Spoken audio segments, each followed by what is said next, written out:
Ayan mga kainday, kunting kimbot na lang at luto ng ating masarap na laing.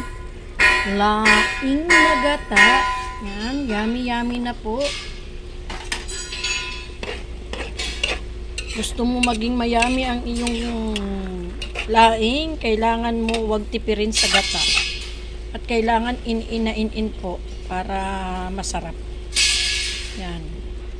Lagyan po natin siya ng manok. Yan. Kunti na lang po sa mga umorder dyan. Ayan. Sa mga gustong humabol po, sold out na po ang laing ni Kainday. Wala na po. Baka wala na pong matira sa amin kakainin. Iuulam pa rin na, mag-uulam pa rin po kami nito eh. Kaya okay na po ang pa-order. Sold out na po. Thank you po sa mga umorder.